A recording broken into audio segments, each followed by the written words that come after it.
Olá, yogis e yoginis. Sejam bem-vindos, bem-vindas ao Papo sobre Yoga.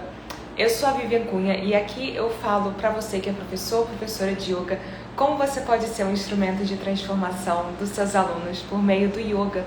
E hoje eu vou convidar a Antish para participar. Vamos ver se eu consigo convidar.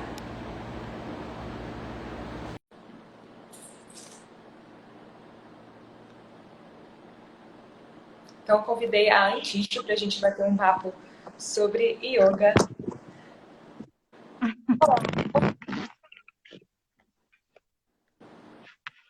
Olá, Tudo bem? tudo bem? Prazer ter você aqui, Antish. Você me escuta bem? Prazer é meu. Estou escutando bem. Agora que eu tirei o fone, eu estava com outro aparelho.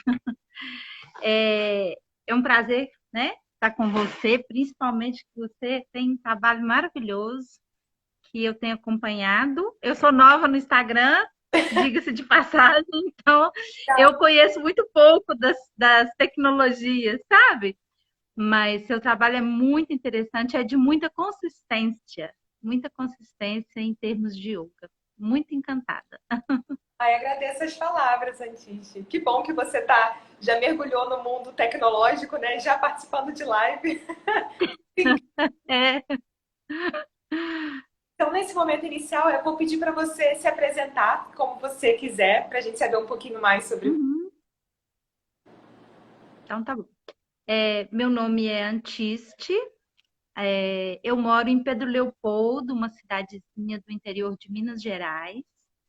E a princípio eu tive como trabalho, eu era professora de um ensino fundamental. Eu sou formada em História, em Geografia e tive a oportunidade de fazer o RAI, que é o Yoga na Educação.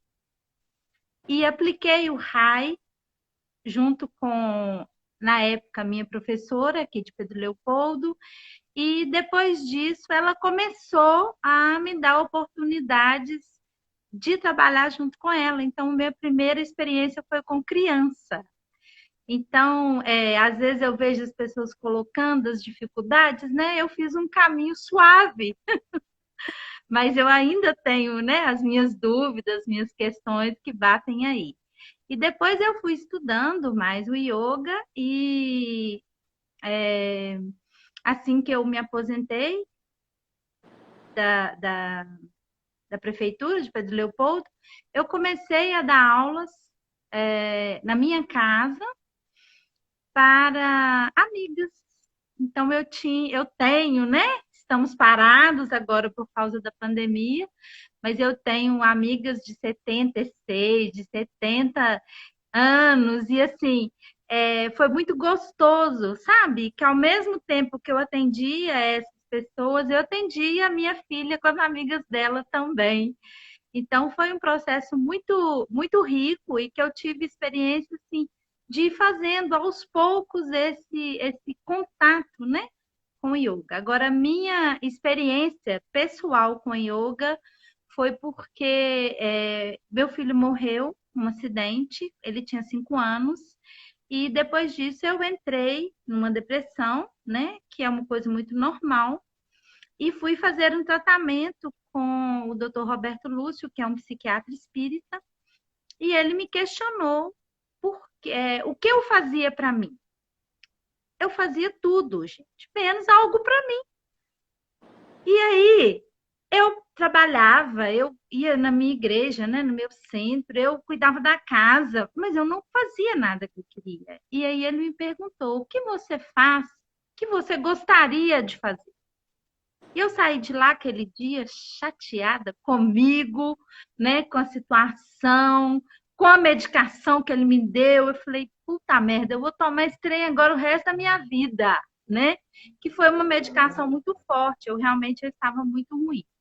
E aí, na outra consulta, eu dei para ele as desculpas, né? Eu gostaria muito de fazer yoga, mas é longe da minha casa, eu não tenho dinheiro, eu tenho filho pequeno, eu não tenho tempo porque eu trabalho, aquelas desculpas. Aí eu fui falando, ele falou assim: fala mais, se engana. E aí eu saí de lá com uma raiva, eu falei: eu estou pagando para ouvir isso. Mas eu tomei a decisão, porque eu queria ficar bem, eu queria melhorar e eu queria sentir, né, de novo a vida. E eu tive essa oportunidade de poder fazer o yoga, na época com a Alessandra Ângelos, que trabalhava aqui em Pedro Leopoldo. E assim, foi uma mudança radical na minha vida. Aí, o fato de eu trabalhar depois com yoga na escola, né? E na minha casa e hoje em outros espaços que eu dou aula, é justamente esse dividir, que foi muito bom para mim. Sabe, assim, eu fico até emocionada ainda hoje, já se passaram tantos anos, né? E eu ainda fico emocionada ainda hoje de falar sobre isso, né? E me abriu um espaço muito bom também do pensar, porque eu me descobri uma estudante. Então, eu fiz uma faculdade de filosofia com 47 anos numa Universidade Federal. Foi muito legal. E depois disso, assim, eu já tenho várias pós e atualmente eu faço uma pós em yoga. É realmente, assim, é o meu momento de maior prazer. E na pandemia está me ajudando imensamente, né? Todos os desafios que a gente tem. Então, assim, é muito grandioso o que o yoga nos proporciona.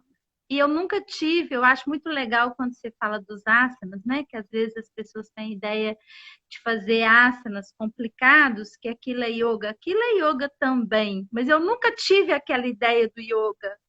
Eu sempre achei o yoga mais de dentro, mais do coração, do espírito, da minha integração, sabe? Então, assim, eu sempre vi o yoga, eu nunca tive pretensão de um corpinho porque eu faço yoga. Eu tenho pretensão de uma alma cheia de amor. E é isso. Ah, eu tenho 54 anos. Também é bacana. Ai, que prazer ter você aqui. Agradeço muito você ter compartilhado sua trajetória, sua jornada. Muito inspiradora a sua história. Tenho certeza que todo mundo apreciou muito também.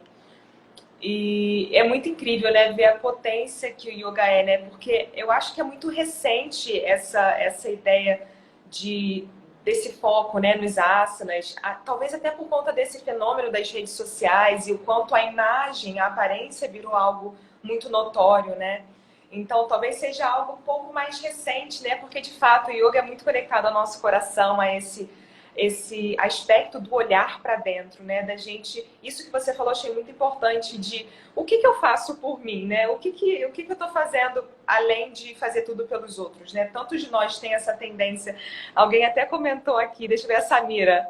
Samira comentou a mesma coisa. A gente tem essa tendência de cuidado, né? Muitos de nós, de cuidar da família, dos amigos, dos animais, a gente vai cuidando, cuidando, cuidando, chega um momento, peraí, mas e eu? Onde é que eu tô nessa história, né? E yoga acaba sendo essa ferramenta incrível da gente se olhar e se enxergar e perceber que se eu não estiver bem, eu não tenho como cuidar de outras pessoas, né? E por muito tempo a gente acaba levando isso achando que dá. Não dá, eu consigo sim, eu vou cuidar disso, daquilo. Aí se vê esgotada, né? Se vê vazia e sem forças para querer continuar, porque não tem de onde tirar, né? Então, o yoga é muito esse, a gente encher nossa canequinha de novo, né? Nossa garrafinha de novo. A gente circular nossa energia vital, nosso prana, para que a gente tenha o que compartilhar a partir de transbordar, né? E não a partir de dar o nosso para a gente ir se esvaziando.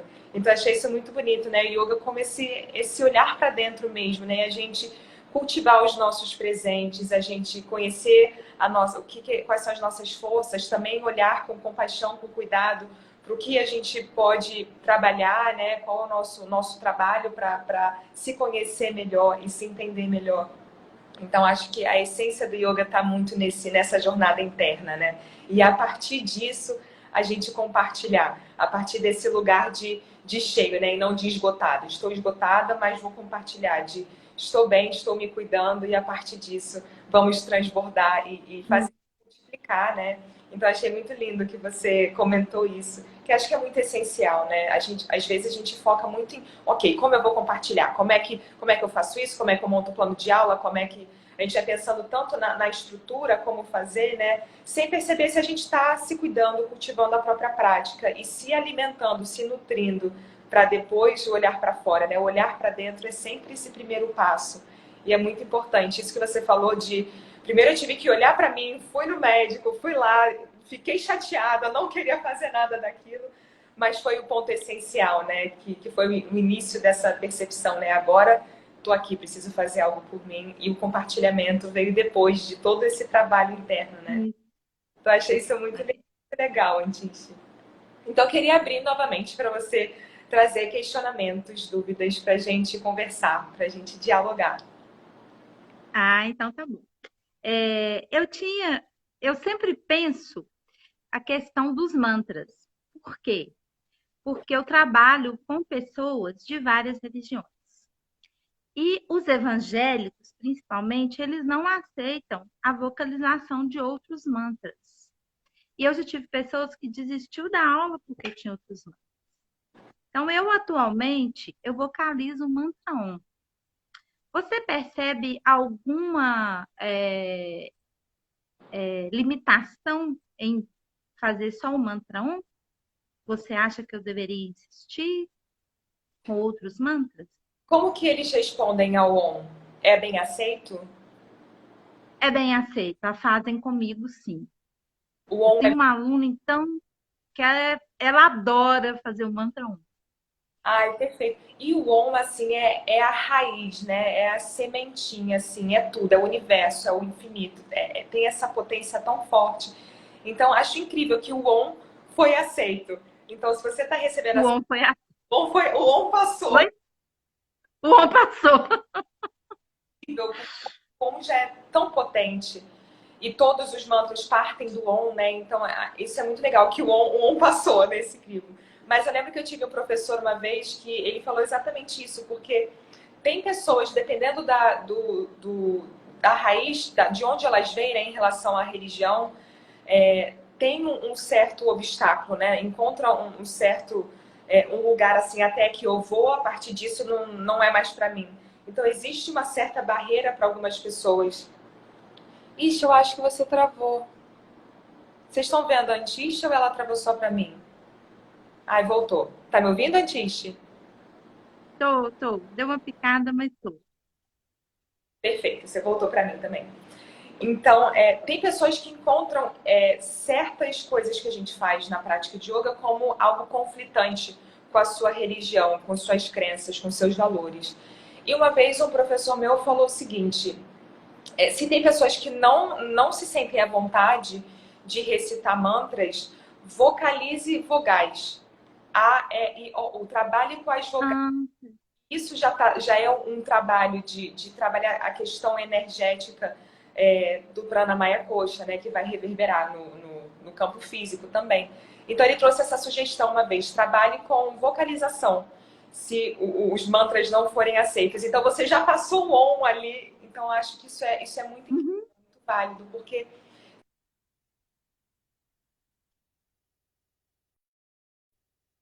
ele tem uma potência tão forte, ele tem um significado tão forte, né? E é a raiz de tudo, é de onde tudo nasce, é a permanência, o contínuo, né? É a morte, é tudo que é cíclico e que não é.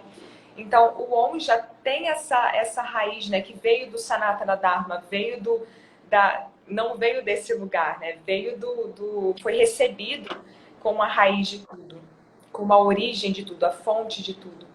Então, o Om é tão potente já, então eu acho que às vezes a gente quer trazer outros mantras, né? Porque a gente acha que vai ser tão benéfico para tanta gente. Mas se tem essa barreira, eu acho muito importante também a gente respeitar, né, o limite do outro. Porque se a pessoa já está com uma certa questão de não é para mim, se a gente tenta convencer, não vai passar, né? Não vai ser bem aceito. Então, acho que ficar com o que a gente oferece, se for aceito, acho que é muito importante também a gente encontrar os nossos alunos onde eles estão. Às vezes a gente quer ensinar uma coisa e os alunos não estão ainda na mesma sintonia. Então, acho que é muito um olhar da nossa observação, né, enquanto professores, de encontrar eles exatamente onde eles estão, de não querer forçar, levar eles por um caminho que eles ainda não estão ali. Então, acho que esse olhar, essa observação, que eu tenho certeza que você tem, né, que você falou, o OM eu consigo fazer. Então, isso é muito legal, né? De observar e perceber que aí é um lugar confortável, mas além disso, não funciona, né? E acho que algo muito legal também é trazer a explicação dos mantras, né? Qual o significado. Então, se trouxer por exemplo, Loka Samastasu Kinobhavantu, que todos os seres sejam felizes, sejam livres e que as minhas ações, minhas palavras possam contribuir com essa liberdade. Então, trazer essa felicidade. Então, trazer o significado, explicar o que é. Talvez as pessoas sabendo o que elas estão falando, né? Sabendo o que elas estão fazendo, talvez diminua um pouco dessa resistência também. Então, tem muita gente também que não gosta de recitar mantras porque não sabe o que significa. Não vou falar, não sei o que é. Então, não sei se você já encontrou esse tipo de... Já? Então, isso acontece muito também, né? Tem pessoas que aceitam muito bem, que estão lá com o coração aberto e não estão questionando tanto e estão abertas a receber, mas tem pessoas que a mente está lá, né? A razão está ali, a razão quer entender. E não existe certo e errado, né? Nós funcionamos de maneiras diferentes. Então, a gente quer entender, tem gente que quer saber, ok, mas o que isso significa? Por que eu estou falando? Por que é importante? Então, é importante também a gente ter esse respaldo, né? De saber o porquê. E a gente vai cantar esse mantra para essa função.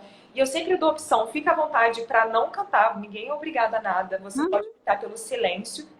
Você tem a opção de repetir mentalmente. Então, atualmente, eu estou guiando só práticas online.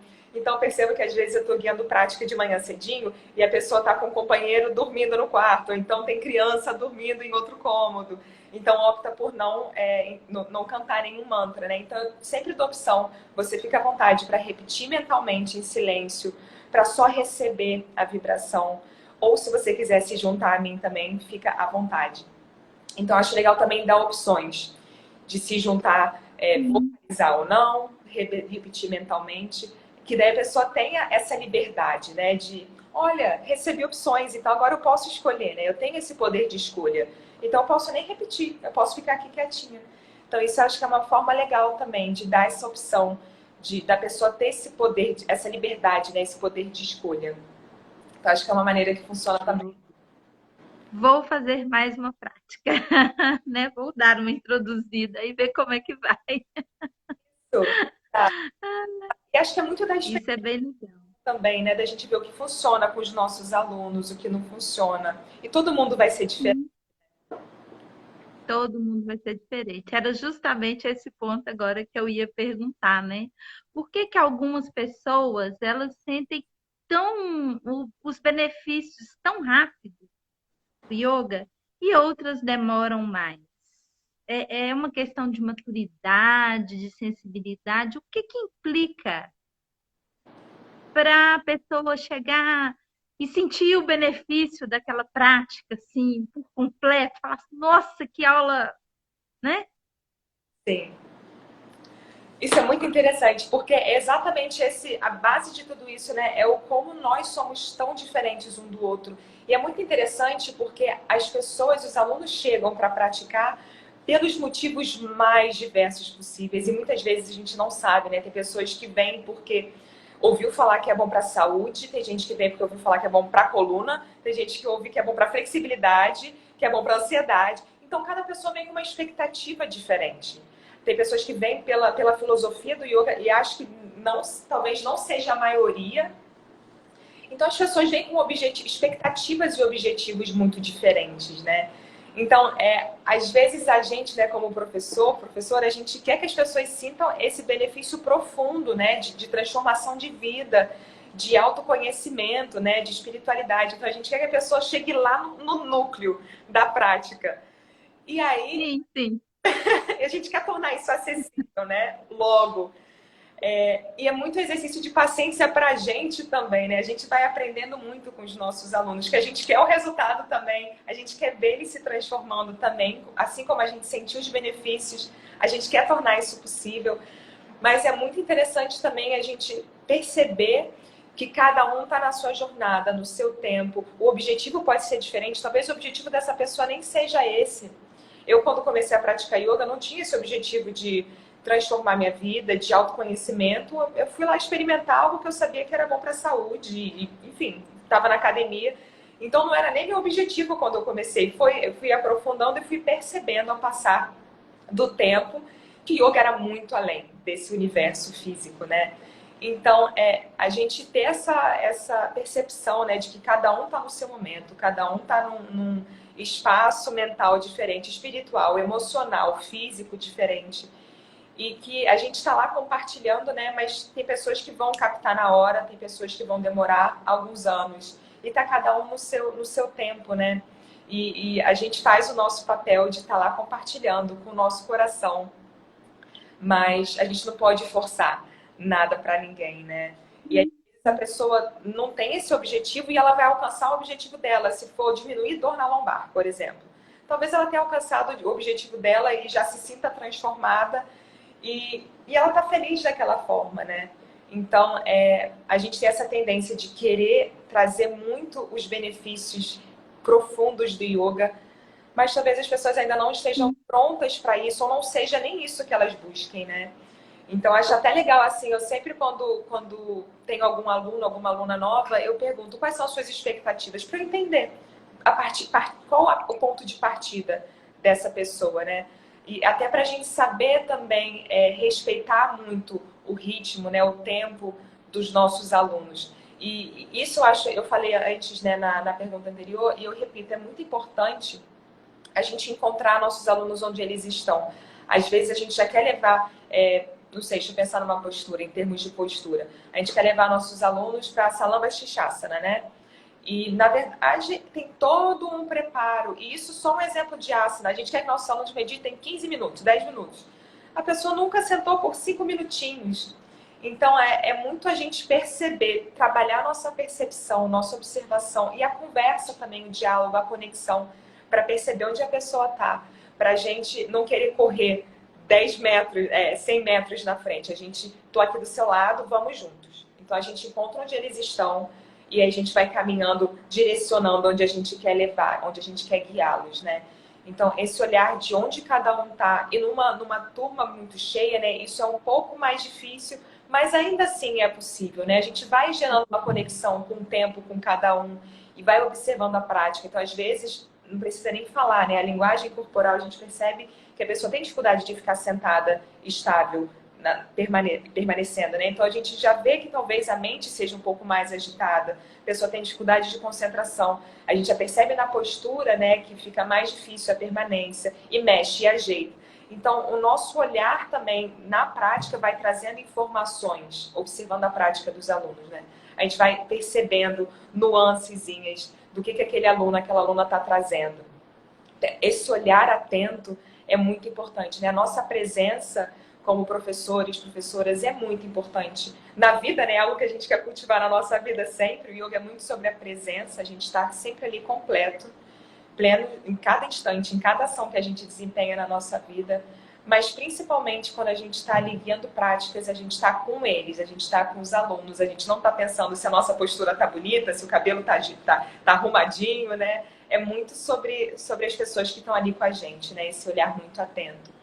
E é muito a gente aceitar também, né? Que é isso, tá cada um no seu tempo e por mais que a gente queira dar o nosso melhor, a gente também trabalhar a nossa paciência e aceitação, né? Enquanto observadores dos nossos alunos, né? E guias, facilitadores, né? Junto com os nossos alunos. Muito bem. Uma outra questão também, porque a gente acaba acompanhando. Ah, você está lendo as coisas aí? Eu vou te contar aí Vamos ler uma? Eu acabei de ver que teve uma grande que chegou aqui, da Samira. Quando eu escutava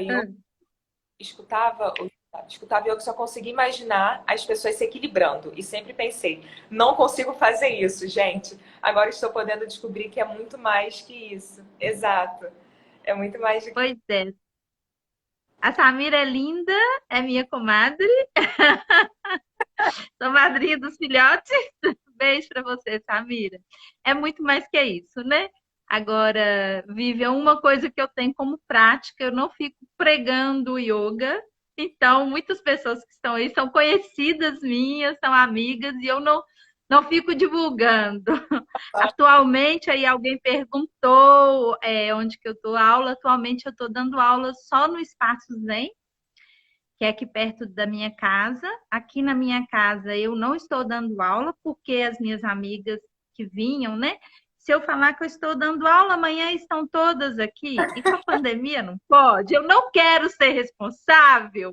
Eu sou aquela que eu estou em isolamento social, eu saio da minha casa, vou dar aula de máscara, chego e só. Não tenho nem ido ao salão, quem corta o cabelo é minha filha, sobrancelha tem tempo que não faz. E assim, eu estou aprendendo a me virar dentro da minha família, porque realmente eu acho que a gente não precisa se expor, né? Sim. É uma questão de cuidado com o corpo. Então, aqui em casa, em algum momento vai voltar, na hora que todos forem vacinados, né? E no Espaço Zen eu dou aula lá. E eu achei interessante que a Carol, que está aí, a Ana Carolina, é minha filha, e ela fazia yoga comigo há um tempo atrás, e aí o mantra, a professora vocalizava o mantra e ela saía de lá rachando de rir.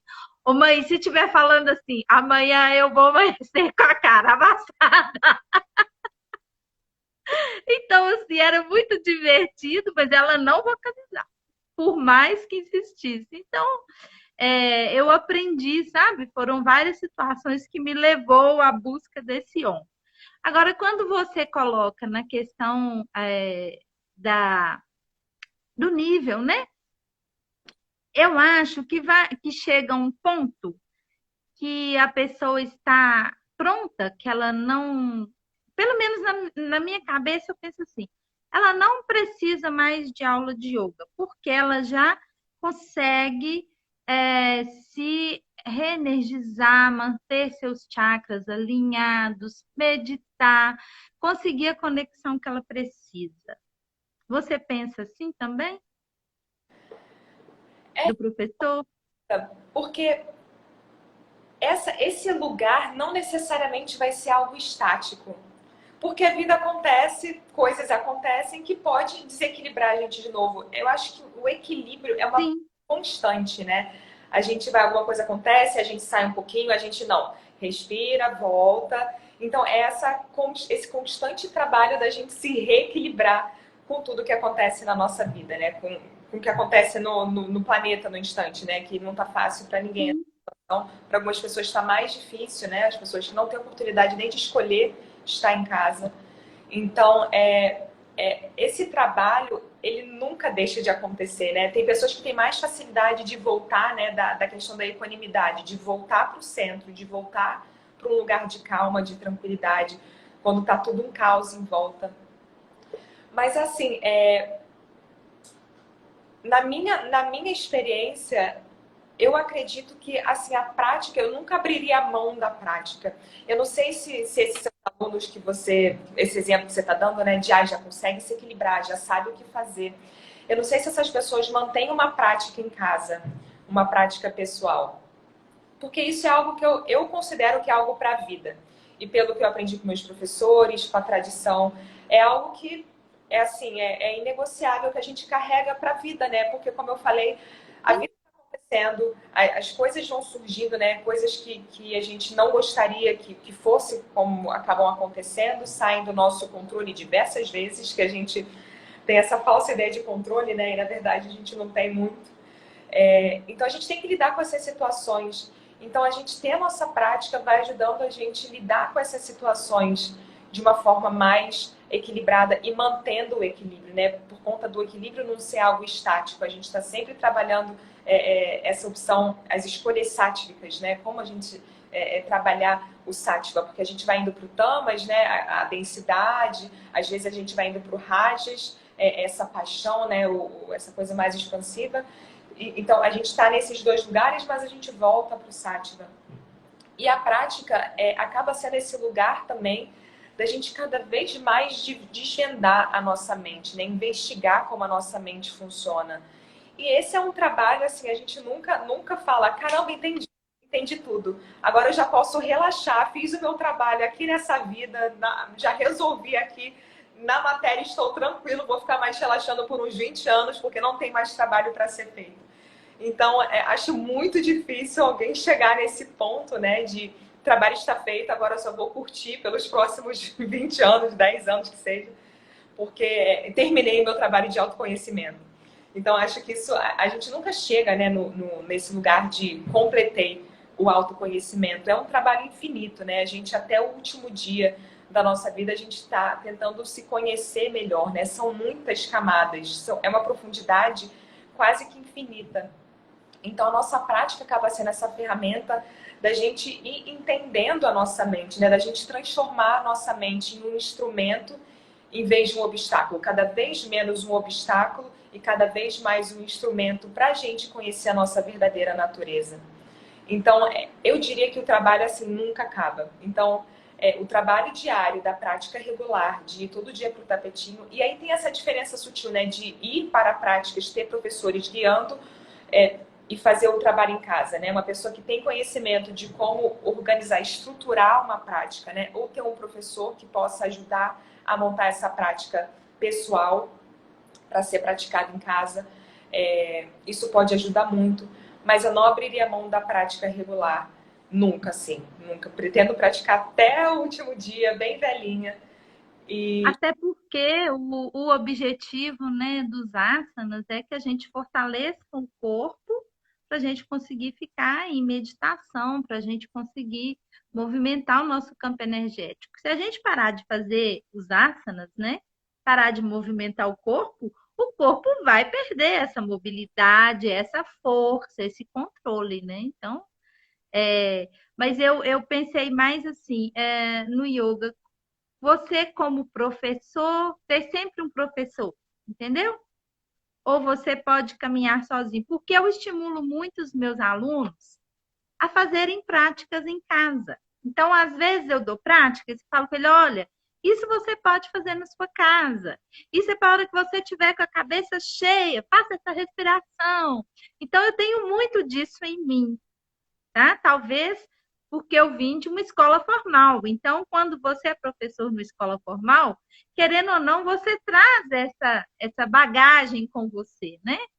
E, assim, eu sempre penso sobre isso. E eu lembro muito de uma pessoa que é, para mim, uma pessoa bem bacana, é o Hermógenes, né? Que ele já estava lá na cadeirinha dele, ele falava, mas eu tô aqui com pouca mobilidade, estou praticando yoga, porque eu estou conectado com minha respiração. A minha respiração, eu estou observando como ela está acontecendo. Ela não está acontecendo à toa, né? Então eu perguntei por esse sentido. perfeito. Uma outra pergunta. Oi? Ótimo exemplo do Hermógenes. Muito bom. Mas, só para complementar, eu acho que isso que você falou é muito legal, de levar, dar um pedacinho, né? Leva para casa esse pedacinho, ele tá acessível para você e muito da pessoa ir se conhecendo, né? Poxa, aquela respiração, lembrei que antes falou que é boa para ansiedade, vou fazer agora. Então a pessoa vai tendo esse conhecimento maior de si, né? E vai tendo as ferramentas disponíveis. Então isso eu acho muito legal, assim, de dar esses pedacinhos, assim, leva isso para casa. Isso está disponível. Lembra quando você estiver passando por isso? Quando estiver com dor na coluna, faz isso. Quando estiver se sentindo agitado mentalmente, faz isso. Isso com certeza é muito legal. Mas eu acho muito legal também isso de ter a gente como professores, professoras, a gente nunca deixa de ser aprendiz, né? Como você falou, você completou uma faculdade Não. recentemente, né? Isso é muito incrível, a gente se manter aprendiz eternamente, está sempre aberto, aberto a aprender. Então, acho muito legal a gente estar sempre tendo contato com professores, né? Eu sempre busco professores, tem professores que eu volto regularmente por confiar muito. Mas isso de dar práticas para fazer em casa, eu acho assim, muito legal também, porque o aluno vai tendo autonomia também. Autonomia sobre o seu corpo, a sua respiração, vai cultivar o hábito de meditar em casa, é muito importante também. Então, isso eu acho muito legal que você faz. Perfeito. Uma outra pergunta que eu também, assim, eu mantenho na minha formação foi o que eu aprendi, mas talvez a sua prática você tenha uma outra experiência que eu posso colocar em prática, porque eu sou muito aberta a essas questões. Então, eu dou aula de 1 hora. Então, eu divido a minha aula, eu faço OM, depois eu faço os pranayamas e os asanas, né? Que são, para quem é leigo, aí, as respirações e as posturas.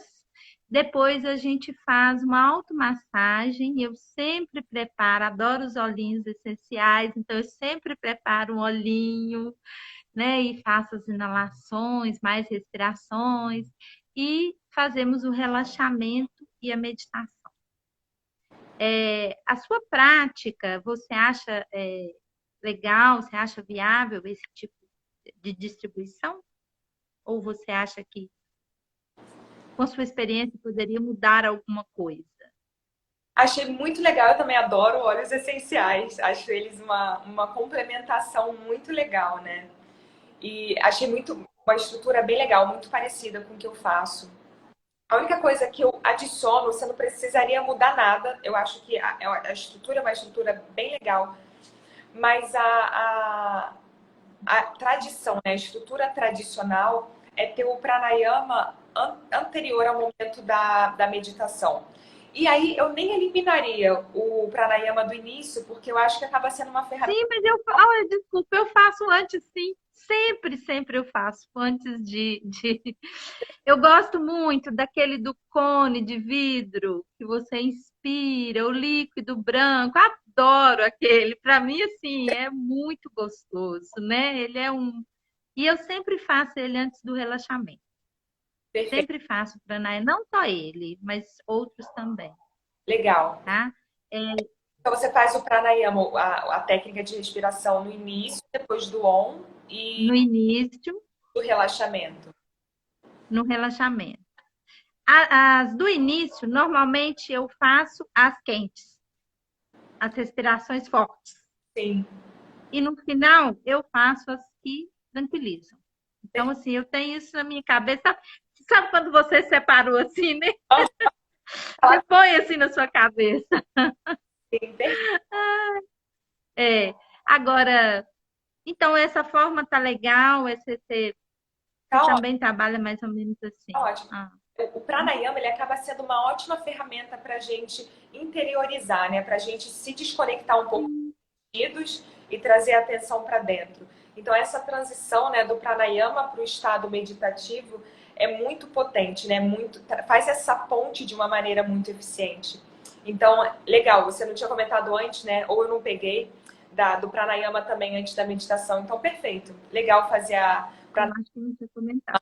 desce mais, né, os mais energizantes no início, tá ótimo. E a estrutura que Uhum. o próprio Patanjali estabeleceu, né, dos 8 passos, passa, né, pelo pranayama, pelos asanas, em seguida o pranayama, que a gente faz esse trabalho de recolhimento, né, de pratyahara, de recolher os sentidos, para a gente mudar a atenção do externo para o interno, e aí vai aprofundando, né, na concentração, meditação e samadhi. Então essa estrutura que Patanjali definiu, é bem da gente caminhar do externo para o interno. Então é bem legal esse relaxa, respira e meditação. Tudo para a gente cada vez recolher o nosso raio de atenção, para a gente ficar bem concentrado no interno, no que está acontecendo dentro da gente, né? Bom, eu estou pela primeira vez com uma aluna grávida. E ela já me perguntou até quanto tempo eu posso fazer yoga. Eu falei, eu vou me informar essa semana e te conto.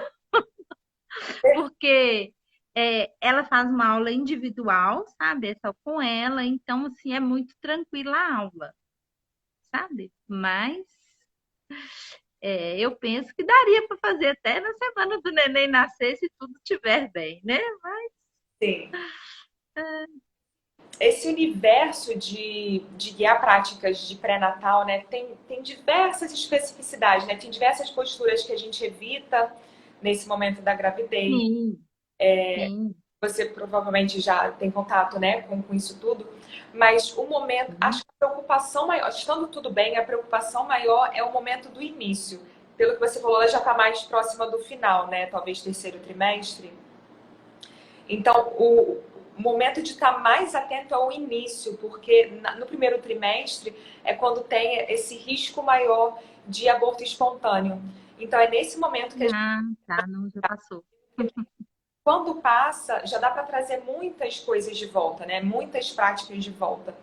Então, Ah, não existe data limite, na verdade. Existe atenção no início. O ideal é só começar a praticar no segundo trimestre, quando acaba esse risco, né, do aborto espontâneo, quando já está tudo já mais enraizado, mais firmado. E sempre a autorização do médico, né, é importante também, da médica.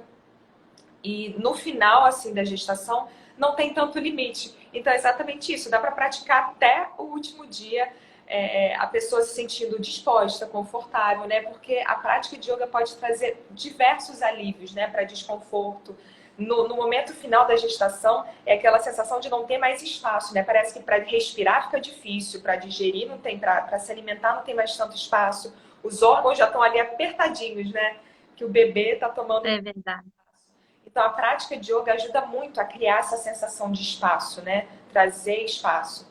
Então, além da preparação para o parto, enfim, os benefícios do yoga na gestação são diversos também. Então, não existe data limite, não. Pode praticar até o final, tendo todos os cuidados, né? Vendo como a mãe está, se o médico mantém liberado até o final. Mas, de fato, assim, não tem limite. Pode dar prática de yoga direto para o parto, que não tem. Opa! Ô, Vivian, acho que a gente ainda tem um tempinho, né? Temos, Uma outra coisa também que eu acho interessante é que eu tenho um aluno que você dá um asana, ela desiste do asana. Sabe? Você dá um asana, por exemplo, de equilíbrio e força. Ela fica naquele primeiro momento, ela cai, e você está na posição esperando que ela volte e ela não volta. Como que a gente trabalha? Porque assim, eu tento não ser muito chamar atenção. Às vezes eu olho e falo, como que é o lidar dessa pessoa com as coisas, né? Será que está assim também? Porque às vezes reflete muito. Eu percebo que o corpo reflete muitas posturas que a pessoa tem com a vida. Então, às vezes a pessoa com muita dificuldade está, não, deixa isso para lá. Não tem, parece um empenho, uma força para poder, não, vou conseguir, vou fazer, entendeu? Qual seria a prática que eu poderia estimular mais esse lado? Isso é muito legal, que eu acho que essa percepção que você tem é muito nosso lugar de professores, de observar e de tentar trazer umas sementinhas, né, para a pessoa ir refletindo, ir conhecendo melhor e a gente tentando facilitar esse lugar do autoconhecimento. Então, acho que exatamente isso que você falou, né, trazer essas reflexões. Isso que você falou, a postura da pessoa nos asanas, né, nas posturas. Será que não é um reflexo? Temos uma companhia. Não, não. Então, É minha Mel. Mel. Oi, Mel Yogini também. Participando do papo de yoga. Então, isso que você falou, né, de a postura da pessoa nos asanas, na postura, será que não reflete como ela age, se coloca na vida, né? E com certeza, né? Com certeza. Então, acho que trazer essas reflexões na postura. Então, quando você leva as pessoas para a postura e a pessoa nem vai saber que é para ela, você traz essa reflexão para todos do grupo, né? De, olha, percebe como sua mente funciona, como sua mente responde e reage à postura. Porque muitas vezes a gente quer fugir, muitas vezes a gente está respirando, falando, não, tudo bem, eu vou conseguir. Às vezes a gente fica com raiva, às vezes a gente está xingando mentalmente, toda a geração da professora, né? Então, trazer essa autoobservação. Então, percebe como a sua mente reage, se sua mente quer desistir, se sua mente está tentando se manter equilibrada, se está xingando, se está com raiva, se está triste, se está frustrada. Então, trazer essa reflexão, né, de percebe como sua mente reage. E da pessoa perceber, né? Porque e trazer exatamente essa reflexão. Muita da maneira que a gente está reagindo nas posturas de equilíbrio, as posturas mais desafiadoras, vai ser como a gente vai reagir lá na vida, né? Então, quando a situação aperta, a gente quer fazer a mesma coisa, quer fugir, a gente quer desistir. Não vou dar conta, vou sair, vou desistir. Ou a gente fica com raiva, ou a gente fica frustrado, a gente fica triste. Então, a maneira que a gente está lá respondendo no tapetinho, é muito provável que vai ser igual à maneira que a gente vai reagir na vida quando uma situação desafiadora aparece. Então, acho que trazer essa reflexão é muito válida. Trazer questões como o conceito de tapas essa disciplina, né, esse calor, gerar esse calor que permite a nossa transformação. Então, a gente ter esse olhar, né, de, acho que se eu falar isso, talvez possa ajudar de alguma forma, né, trazer uma faísca para essa pessoa refletir.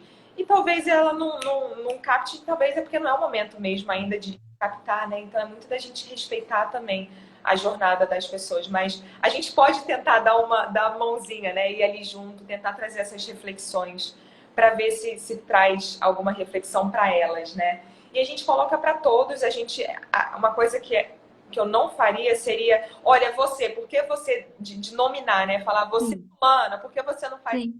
isso? Acho que não precisa, né? Não precisa, Não, não, não, mas de trazer não. reflexão para todos, que é muito engraçado que talvez outras pessoas falem, caramba, olha, é verdade. Eu tô aqui na postura da cadeira, me tremendo, e tô aqui xingando a coitada da professora, e é assim que eu faço. Eu tô sempre colocando a culpa em alguém na vida. Putz, vou reparar mais, vou ficar mais atento. Então, às vezes, outras pessoas se beneficiam também desse questionamento, dessa reflexão, e atinge várias pessoas, né? Então, acho que é muito da gente trazer essas reflexões mesmo. Então, é juntar, né, bem aquilo que você colocou, o princípio da conversa com o aluno, né? Qual que é a pretensão dele, o que que ele está querendo com isso, né? Porque Também. às vezes ele não está querendo, ele está querendo só um momento de relaxamento, né? Ou um momento de ficar longe dos filhos. A gente tem isso também, né? E é interessante a gente observar essas questões, porque, de certa forma, elas vão interferir no trabalho, né? Então, quando a pessoa está ali porque ela quer mesmo, ela tem outra postura, né? E é bem interessante. É, eu vou colocar uma experiência minha que aconteceu esse ano que eu achei muito interessante e que por isso que eu falo que eu brinco sempre que eu estou aberta às questões novas que estão acontecendo. Sempre dei aula segunda-feira é feriado, não tem aula segunda. Não vou repor na terça, segunda-feira é feriado. Esse ano aconteceu que eu tenho uma aluna e que ela está num processo de tratamento de um câncer e ela ama a aula. E aí não tinha aula, teve muitos feriados no segundo semestre, na segunda, né? Acho que foram 4. E eu não repunha, mas por ela, pela satisfação dela, eu passei a repor. Eu falei, gente, eu estou aposentada. O que que me custa eu ir mais um dia repor a aula?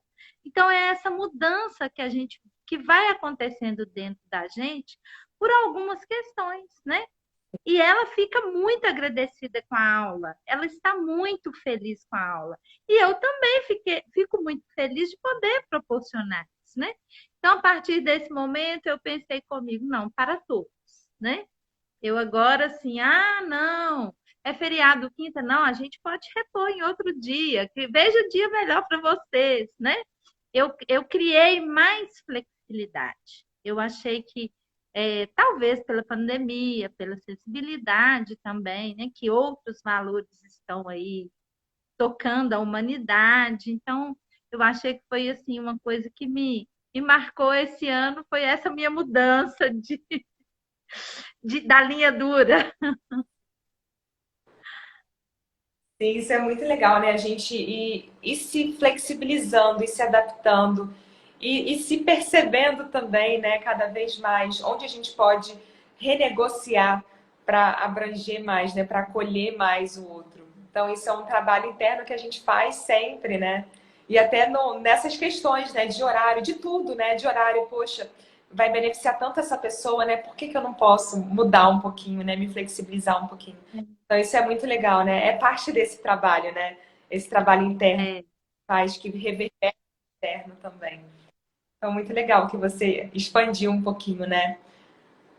As possibilidades. sim. Posso perguntar outra coisa? Ainda tem tempo? Temos 8 minutinhos. Tá, então vamos lá. Às vezes eu me pego misturando estilos. Minha formação é no Hatha Yoga, mas há um tempo atrás eu andei fazendo umas aulas de yoga restaurativo, eu acho muito legal. E aí não tem jeito, você acaba um dia, o aluno chega e fala, eu tô assim, eu falo, não, então eu vou montar uma aula para você. Então, isso tem algum problema misturar os estilos, Então, nesse os tipos de yoga? específico que você deu de Hatha Yoga, né, com yoga restaurativa, Aham, sim. não vejo problema nenhum. Eu faço isso muitas vezes na minha prática. Acaba a prática e falo, poxa, ficar nessa postura por uns 10 minutinhos ia ser tão bom. Então, acho que muito de ler também o ambiente, né? Você vê que os alunos estão chegando mais cansados num dia, não tem por que fazer uma prática mais rigorosa se não vai ser benéfico para as pessoas, né? Se a energia está lá embaixo. Então, trazer uma postura restaurativa, talvez no início, talvez no final. A única questão seria ficar atenta a manter o arco, né, da prática, né, da sequência, de não ter quebras na sequência, na lógica, na eficiência da prática. Então, se manter tudo de uma forma eficiente, né, colocar lá no início ou colocar no final, acho que não tem problema. Nesse caso específico, né, da restaurativa, yoga restaurativa com Hatha Yoga. Mas acho que é muito particular, né? Depende do que a gente está falando, né? Numa yoga restaurativa, trazer um vinyasa no meio, por exemplo, não faria sentido, né? Depende muito de Gentil. tendo sentido, tendo lógica, acho que não tem o menor problema. Yoga restaurativa casa tão bem com tudo, né? Todos nós precisamos descansar, tá todo mundo tão estimulado, né? Tanta notícia, tanta informação, que yoga restaurativa é uma ferramenta muito incrível, né? Pra gente, de fato, baixar, né? Baixar acalmar o sistema nervoso, se reconectar com a gente de uma forma mais sutil, né? Mais relaxante. Eu acho que é bem-vindo, sim. Bom, então acho que é isso, Vivian. Nossa, foi muito legal. Você me esclareceu muitas coisas. Ai, que bom. As pessoas que entraram aí, muito bacana, tá? Muito obrigada. Foi um prazer enorme, Antis. Mel também participou da metade da nossa live. É, Agradeço muito também todas as pessoas que estiveram aqui com a gente. Quiserem participar também, mandem mensagens, comentários, fiquem à vontade, vai ser um prazer. Agradeço de novo, Antis, tudo de bom para você, muita sorte na sua jornada. A gratidão de novo por você estar aqui. Um ótimo dia a todos. Ana Carolina, é sua filhota, né? minha filha. Ana, um beijo, gente. Um ótimo dia, ótima tarde. Namastê. Namastê.